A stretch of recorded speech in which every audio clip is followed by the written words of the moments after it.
ਈਦ ਦੀਆਂ ਵੱਡੀਆਂ ਤਿਆਰੀਆਂ ਕੀਤੀਆਂ ਜਾਂਦੀਆਂ ਪਈਆਂ ਨੇ। ਵੱਡੀ ਈਦ ਦੀ ਆਮਦ ਹੈ ਤੇ ਸ਼ਹਿਰਾਂ ਦੇ ਵਿੱਚ ਜਿਹੜੀਆਂ ਮੰਡੀਆਂ ਨੇ ਉਹ ਸੱਜ ਗਈਆਂ ਨੇ। ਇਲਾਹਾਬਾਦ ਦੇ ਵਿੱਚ ਵੀ ਵੱਡੀ ਮੰਡੀ ਸੱਜ ਗਈ ਹੈ ਤੇ ਸ਼ਹਿਰੀ ਇੱਥੇ ਜਿਹੜੇ ਨੇ ਉਹ ਸੋਹਣੇ ਸੋਹਣੇ ਜਾਨਵਰਾਂ ਦੀ ਖਰੀਦਦਾਰੀ ਕਰਨ ਆਉਂਦੇ ਪੈਣੇ ਤੇ ਸ਼ਹਿਰੀ ਤੇ ਵਪਾਰੀ ਇੱਥੇ ਮੇਰੇ ਨਾਲ ਨੇ। ਉਹਨਾਂ ਨਾਲ ਗੱਲ ਕਰਨੇ ਆ ਕਿ ਉੱਥੇ ਜਿਹੜੇ ਜਾਨਵਰ ਲੈ ਕੇ ਆਏ ਨੇ ਸ਼ਹਿਰੀਆਂ ਨੂੰ ਕਿਸ ਤਰ੍ਹਾਂ ਜਿਹੜੇ ਨੇ ਉਹ ਸੇਲ ਕਰਦੇ ਪੈਣੇ। ਜੀ ਦੱਸੋ, ਤੁਸੀਂ ਇੱਥੇ ਆ ਜਾਨਵਰ ਲੈਣ ਵਾਸਤੇ ਆਈਏ, ਕਿੰਨਾ ਰੇਟ ਮੰਗਦੇ ਪੈਣ?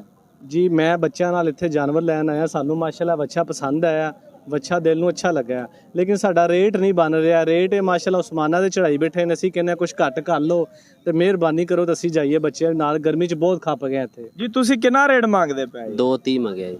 ਤੇ ਤੁਸੀਂ ਕੀ ਕਹਿੰਦੇ ਜੀ? ਮੈਂ ਭਾਜੀ 1,80,000 ਰੁਪਏ ਉਹਨਾਂ ਨੂੰ ਕਹਿ ਦਿੱਤਾ। ਮੈਂ ਕਿਹਾ 1,80,000 ਲਵੋ ਤੇ ਸਾਨੂੰ ਜਾਣ ਦਿਓ, ਆਪ ਵੀ ਖੁਸ਼ ਰਹੋ। ਤੇ ਫਾਈਨਲ ਹੋਣਾ ਆਪਣਾ ਕਿੰਨਾ ਹੋਵੇਗਾ? 220 ਫਾਈਨਲ ਹੋ ਜਾਏਗਾ। ਹਾਂਜੀ, ਤੁਸੀਂ ਕੀ ਕਹਿੰਦੇ ਜੀ? 220 ਨੂੰ ਰਹਿਣ ਦਿਓ, ਗੱਲ ਮੁੱਕਦੀ ਮਕਾਨੇ ਆ। ਗਰਮੀ ਬੜੀ ਹੈ, ਤੁਸੀਂ ਵੀ ਖਪੇ ਪਏ ਜੇ, ਅਸੀਂ ਵੀ। ਤੇ ਗੱਲ ਮੁਖਤਸਰ ਹੈ ਕਿ 2 ਲੱਖ ਰੁਪਈਆ ਲਵੋ ਤੇ ਸਾਨੂੰ ਵੱਛਾ ਦਿਓ। ਸਾਡੇ ਬੱਚਿਆਂ ਨੂੰ ਵੀ ਪਸੰਦ ਆ ਗਿਆ, ਅਸੀਂ ਵੱਛਾ ਲੈ ਕੇ ਜਾਣਾ ਜੀ। ਹਾਂਜੀ, ਤੁਸੀਂ ਕੀ ਕਹਿੰਦੇ ਜੀ? ਹੁਣ ਦੋ ਦੇ ਵਿੱਚ ਗੱਲ ਬਣਦੀ? ਪੱਠੇ ਬੜੇ ਮੰਗੇ ਨੇ ਭਾਜੀ, ਤੁਹਾਡੇ ਸਾਹਮਣੇ ਹੀ ਹੈ। ਤੇ ਗਰਮੀ ਵੀ ਬੜੀ? ਗਰਮੀ ਬੜੀ, ਮਿਹਨਤ ਕਰ ਲੈ, ਮੈਂ ਤੁਹਾਡੇ ਸਾਹਮਣੇ ਹੀ ਹੈ। ਹੁਣ ਫਾਈਨਲ ਦੱਸੋ ਫਿਰ। 210 ਦਾ ਫਾਈਨਲ ਕਰ ਲੈਣੇ। ਹਾਂਜੀ। ਨਹੀਂ ਭਾਜੀ, ਅਸੀਂ 2 ਲੱਖ ਹੀ ਦੇਣਾ ਜੇ।